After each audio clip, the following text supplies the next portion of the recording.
மறுபடியும் தக்கட்டு வச்சா என்ன அர்த்தம்? இது மாதிரி ஒரு பேசும்போது சங்கீதம் பண்ணும்போது பேட்டு விடக்கூடாதுன்னு திருநாளாமோதரம் பாடியே சிவாஜி கணேசன் சொல்லி காமிச்சிருக்காரு. அதுக்கப்புறம் காலத்தீங்க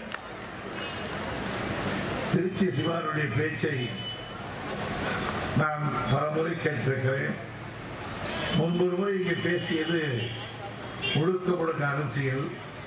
தலைவரிடத்தில் சொன்னேன், நான்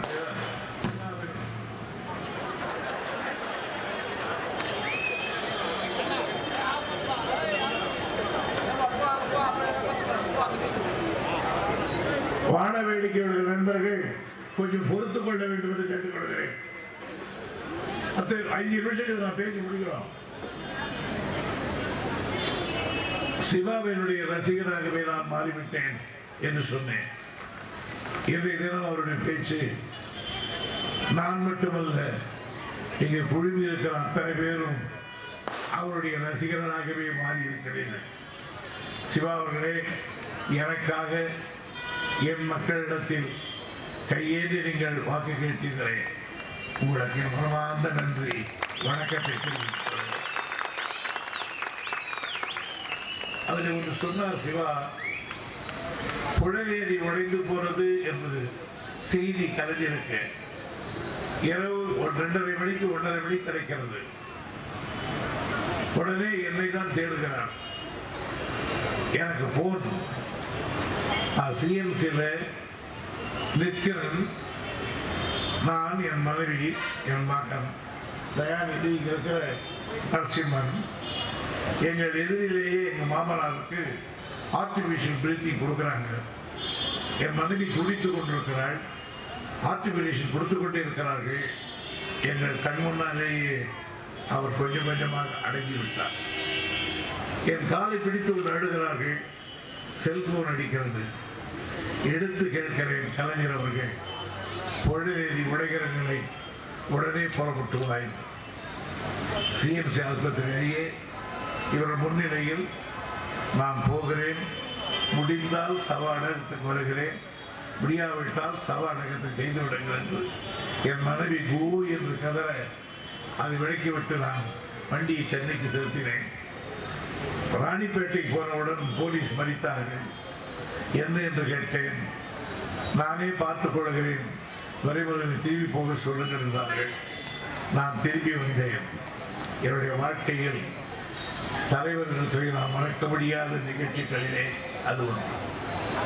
என்னுடைய கூட்டம் கண்ணு கட்டிய தூரத்தில் பிரம்மாண்டமான கூட்டம். என் வாழ்நாளில் இவ்வளவு பெரிய கூட்டத்தை சித்தூர் பஸ் ஸ்டாண்டில் நான் இதுவரையிலே பார்த்ததில்லை. அதே போன்று 2-3 தினங்களுக்கு முன்னால் 27ஆம் தேதி காட்பாடியை குலுங்க வைத்த ஊர்வலத்துக்கும் ஈடு இணையில்லை. இவ்வளவு உங்களுடைய வெற்றியை தவிர என் வெற்றி அல்ல. நான் உங்களுக்காக 11 எத்தனை முறை நின்றே இருந்ததில்லை. நான் நிற்கிற பொழுதெல்லாம் என்னை வெற்றி பெற வைத்திருக்கிறீர்கள். ஊரெல்லாம் தோற்ற நேரத்திலே கூட காட்பாடியை தோற்காமல் வைத்திருக்கிறீர்கள். அதைத்தான் நண்பர்கள் கேட்பார்கள், அது எப்படி துரைமுருகன் ஒரு தொகுதியிலே 1 தரம் இருக்கலாம், 2 தரம் இருக்கலாம், போனால் 3 தரம் இருக்கலாம், தொடர்ந்து இருக்கிறீர்களே, எப்படி மக்கள் உங்களுக்கு உங்கள் தொகுதியிலே ஓட்டு போடுகிறார்கள் என்று கேட்டார்கள். நான் சொன்ன பதில் இதுதான். நீ தொகுதி என்கிறாய், அதை நான் திருக்கோயில் என்கிறேன். அதுதான் வித்தியாசம். கோயிலுக்கு போகிறவனுக்கு பக்தி இருக்கும், தொகுதிக்கு போகிறவனுக்கு ஃப்ராட் இருக்கும் சில நேரங்களில். ஆகினால் என் தொகுதி மக்கள், தொகுதி எனக்கு திருக்கோயில், என் மக்கள் வாக்காளர் தான் எனக்கு கண்கண்ட தெய்வம். ஆகியனாலே நான் பயப்படுகிறேன், ஒழுக்கமாக இருக்கிறேன், பயப்படுகிறேன், சொன்னதை செய்கிறேன், இதுவரையிலே சொல்லாதது செய்திருக்கிறேன், என்னை வாக்களிக்கிறார்கள். இதுதான் ரகசியம் என்று சொன்னேன். இந்த தொகுதி ஆரம்பத்திலே 71 வந்த பொழுது எப்படி இருந்தது என்று உங்களுக்கு தெரியும். இந்த தொகுதி இன்றைக்கு தமிழ்நாட்டிலேயே காட்பாடி முன்னுதாரணமாக இருக்கிறது. நான் பாலாற்று தண்ணீர் கொடுத்தேன். பிறகு இப்பொழுது காவேரி தண்ணீரை கொடுக்கிறோம் சொல்லும் கொடுத்தோம். தனி தாலுகாவை ஆக்கி சொன்னீர்கள், ஆக்கி காட்டினேன். அதற்கு ஒரு பில்டிங் வேண்டும் என்றீர்கள், கட்டி கொடுத்தேன். கோர்ட் வேண்டும் என்றீர்கள், கொண்டு வந்தேன். அதுக்கு ஒரு பில்டிங் வேண்டும் என்றார்கள். டிஎஸ்பி ஆபீஸ் வேண்டும் என்றீர்கள், கொண்டு வந்தேன். டிராபிக் போலீஸ் வேண்டும் என்றீர்கள், கொண்டு வந்தேன். ஃபயர் ஸ்டேஷன் வேண்டும் என்று கேட்டீர்கள், கொண்டு வந்தேன். யூனிவர்சிட்டி வேண்டும் என்றீர்கள், கொண்டு வந்தேன். லா காலேஜ் வேண்டும் என்றீர்கள், கொண்டு வந்தேன். அதற்கு ஒரு கட்டிடம் வேண்டும் என்று கேட்டீர்கள், கொண்டு வந்தேன். ஹைஸ்கூல்கள் வேண்டும் என்று கேட்டீர்கள், 32 ஹைஸ்கூல்களை நான் நம்முடைய தொகுதிக்கு நான் கொண்டு வந்து கொடுத்திருக்கிறேன். ஆக என்னை பொறுத்தவரையிலே நீங்கள் என்னென்ன சொன்னீர்களோ அவையெல்லாம் நான் செய்திருக்கிறேன். முடிந்த அளவுக்கு எல்லாவற்றையும் நிவர்த்தி செய்திருக்கிறேன்.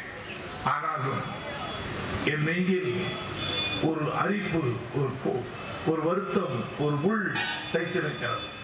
அது என்ன என்று கேட்டால், ஒரு மெடிக்கல் காலேஜ் என்ற ஆஸ்பத்திரி ரெண்டும் சேர்த்து நம்முடைய தொகுதிக்கு கலைஞரிடத்திலே வாதாடி கொண்டு வந்தேன். கழிஞ்சூர் ஏரியில கட்டப்போக நேரத்தில் ஆட்சி மாறி போச்சு. நான் ஜெயித்தேன், ஆனால் கட்சி தோற்றுவிட்டது. ஆனால் பாண்டரன் என்ற ஒரு மந்திரி வந்தார். அவர் இங்கே நட்டினால் துரைமுருகனுக்கு பெயர் வரும் என்று அந்த ஆஸ்பத்திரியை கொண்டு போய் அடுக்குமாறிலே கட்டிவிட்டார். ஆனால் அதற்காக நான் இப்பொழுது ஒன்றும் செய்ய முடியாது. இன்னொரு மெடிக்கல் ஹாஸ்பிட்டலுக்குள் கொண்டு வர முடியாது. ஆனால் நான் கொண்டு வந்ததை, என் மக்களுக்காக நான் கொண்டு வந்ததை இன்னொருவர் எடுத்துக்கொண்டு போய்விட்டாரே என்ற மனக்கவலை, என் உறுத்தல், என்றைக்காவது ஒரு நாள் அதை நான் ஈடுகட்ட வேண்டும் என்று பல இரவுகள் நினைத்தேன். இப்பொழுது கூட அந்த வாக்குறுதியை கொடுப்பதற்கு முன்னால் 3 மாத காலம் நான் சிந்தித்து பார்த்தேன். முடியுமா?